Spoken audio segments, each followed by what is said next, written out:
Kalau pendukung Jokowi yakin betul Hasto Kristianto terlibat kasus suap terhadap Komisioner KPU Wahyu Setiawan, termasuk perintangan hukum yang saat ini masih di persidangan, maka mestinya mereka juga yakin betul Budi Aris Setiadi terlibat kasus judi online yang kasusnya saat ini juga baru di persidangan. Sebab polanya hampir sama saja. Sebuah kasus, masa anak buah saja yang kena, sementara bosnya bebas dan merasa tak terlibat. Anak buahnya enak saja dituduh mencatut nama bosnya, padahal mereka bekerja atas arahan dari bosnya. Bosnya seolah-olah lepas tangan saja terhadap apa yang dilakukan oleh anak buahnya. Masih mendingan kasus suap. Ini kasus judi online yang nilainya bisa ratusan miliar, malah triliunan.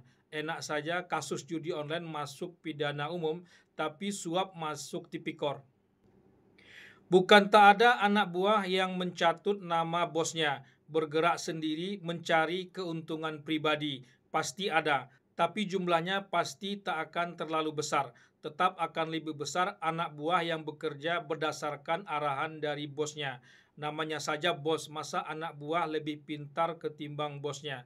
Apalagi soal uang. Sebelum anak buahnya mengenal soal uang, pasti bosnya lebih dulu mengenal soal uang, apalagi menyangkut soal uang besar. Anak buah mandi uang ratusan miliar, sementara bos kering kerontang, itu tak bisa diterima, tak masuk akal. Makanya mantan Menko Polhukam Mahfud MD tak hanya memakai istilah patut diduga, tapi sudah naik ke level paling atas, yakni diduga keras Budi Aris Setiadi terlibat kasus judi online. Tapi sidangnya janganlah di peradilan umum, harus di tipikor dan masuk pasal TPPU. Kalau saya malah diduga keras bahwa Budi Ari itu terlibat di situ. Diduga keras ya? Diduga keras, atau sekurang-kurangnya dia memfasilitasi orang melakukan itu, sehingga berarti bersama dia melakukan itu, ya kan? Sebetulnya lagu lama saat suatu kasus terbongkar, lalu anak buahnya saja yang terkena. Bosnya selamat melalui berbagai cara. Lagu lama lainnya menyalahkan pihak lain atas nama kriminalisasi, sengaja diseret-seret, dan bahwa kamulah pemain yang sesungguhnya bukan aku. Aku baru di sini, kamu sudah lama, dan lain sebagainya.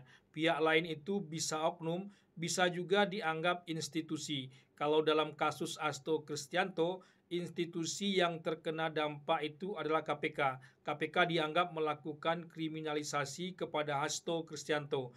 Oknumnya yang paling sering disebut penyidik KPK, Rosa Purbobekti. Dalam kasus judi online yang menyeret Budi Aris Setiadi, tertuduhnya malah PDIP, dan oknumnya tak tanggung-tanggung Menko Polkam Budi Gunawan. Ini lagi ramai dibahas saat ini. Budi Ari dilaporkan kader PDIP ke Bareskrim.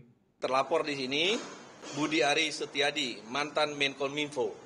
Di sini juga kami memohon atau meminta ya kepada Jaksa Agung, karena ini adalah bermula dari dakwaan dari Jaksa Penuntut Umum. Kami meminta kepada Jaksa Agung jangan segan-segan, jangan ragu-ragu, panggil yang bersangkutan untuk mempertanggungjawabkan apa yang ada di dalam dakwaan itu. Kami minta juga kepada Budi Ari dalam hal ini yang telah menuduh kami PDI Perjuangan, kami kader sakit hati, marah, tapi kami tetap mengikuti jalur hukum. Perintangan penyidikan juga sebetulnya kalau suatu kasus bisa diseret ke tipikor atau malah TPPU, tapi hanya masuk pidana umum biasa, seperti ada usaha untuk membatasi atau hanya mengungkap sebagiannya saja. Bukankah itu juga yang terjadi terhadap kasus Hasto Kristianto? Kasusnya sudah selesai, sudah ada putusan ingkrah, bahkan terpidananya sudah pula menjalani hukumannya masing-masing, baik pemberi suap maupun penerima suap. Hasto Kristianto setelah 5 tahun didakwa sebagai aktor intelektual. Entahlah putusan hakim nantinya akan seperti apa. Kasus judi online ini sebetulnya mirip-mirip saja. Untung saja dalam surat dakwaan, nama Budi Aris Setiadi disebut sebagai penerima bagian dari kasus judi online ini. Tidak hilang. Belum tahu ujungnya akan seperti apa. Tapi semoga saja tak seperti Hasto Kristianto. Setelah 5 tahun baru diungkap kembali.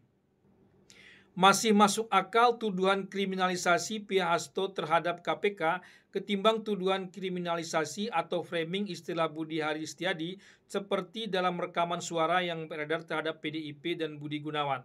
Sebab pimpinan KPK yang baru memang dipilih pada masa Jokowi.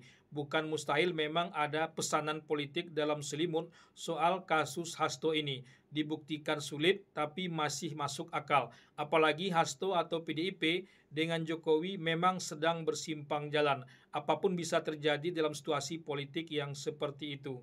Tapi menuduh PDIP mitra judol dan Budi Gunawan di balik masuknya nama Budi Ari Setiadi dalam surat dakwaan, ini lompatan berpikir yang terlalu jauh. Tentu hanya Budi Ari yang tahu sesuai rekaman itu. Wajar saja kader PDIP melaporkan Budi Ari ke Baris Krim. Betul juga kata petinggi PDIP M. Guntur Romli bahwa PDIP saat ini sedang fokus menghadapi dakwaan KPK terhadap Sekjen PDIP Hasto Kristianto. Jangan lagi difitnah seperti dalam rekaman suara Budi Ari Setiadi itu. Pada saat ini kami sedang menghadapi kasus persidangan Sekjen PDI Perjuangan Mas Hasto Kristianto.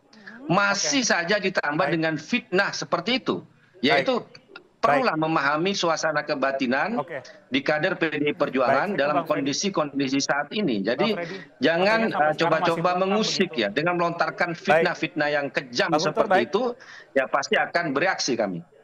Partai mitra judol itu mengerikan. PDIP memang harus bereaksi, kalau tidak akan dianggap sebagai pembenaran dan sanksi politiknya akan sangat besar. Menghadapi kasus Hasto saja, PDIP sudah terlihat pontang-panting, apalagi ditambah fitnah yang dilancarkan Budi Ari Setiadi lewat pembicaraan yang katanya pembicaraan pribadi, tapi kemudian terpublikasi tanpa persetujuan dirinya. Budi Ari seperti tak menyangka kalau kasus judi online ini mencuat lagi karena muncul namanya dalam surat dakwaan yang awalnya mungkin sudah diamankan. Ia menganggap ada yang mengoperasi dirinya terhadap peristiwa ini. Belum tahu sikap Presiden Prabowo terhadap kasus ini. Bagaimanapun juga, baik Budi Ari Setiadi maupun Budi Gunawan adalah anggota Kabinet Merah Putih. Melalui Kepala PCO Hasan Nasbi, sudah pernah disampaikan terkait masuknya nama Budi Ari dalam surat dakwaan kasus judi online. Intinya mengikuti saja jalan persidangan. Belum ada kebijakan-kebijakan ekstra terkait itu. Tapi terkait perseteruan tersembunyi antara Budi Ari Setiadi dan Budi Gunawan, belum ada kabarnya. Yang jelas pasti kurang elok sesama anggota kabinet seperti saling intai dan saling jegal. Posisi Budi Gunawan dalam pemberantasan judi online ini sungguh strategis. Dialah yang mengakomodir tim-tim Satgas ini sejak awal.